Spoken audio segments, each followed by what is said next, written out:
पण ते राहुलबाई त्यांनी एक बाईट दिली, इतकं मस्त वाटलं त्यांनी, म्हणजे त्यांच्यावर पायरा आपला ठरला होता यासाठी पेडगावसाठी, पण त्यांनी अशी बाईट दिली की माझ्या डोळ्यातनं पाणी आलं. नाही म्हणजे इतकं भारी बोलले ते, आणि त्यांनी देवीकडे त्यांनी हे केलं की बाबा स्वराज लवकर बरा होईल. बरोबर. आई एकवीरा मातेला त्यांनी म्हणजे सांगितलं की स्वराजला लवकर बरं कर.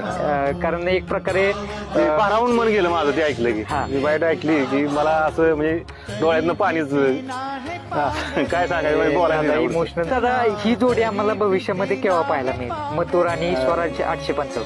मग तू स्वराज ज्यावेळेला आम्ही मैदानात काढू त्यावेळेला मग बघू, राहुलबाईंच्या बरोबर चर्चा करून मग एखाद्या मैदानाला मागणार आहे आम्ही त्यांना. म्हणजे कारण चाहत्यांचं लय इच्छा आहे की मथुरभर पळायची, आणि आमची तर लय पहिल्यापासूनच आहे, पण आमचं कधी कॉन्टॅक्ट त्यांच्याबरोबर झालं नाही. बरं. म्हणजे 100% आम्हाला ही जोडी पळताना पाहायला मिळणार.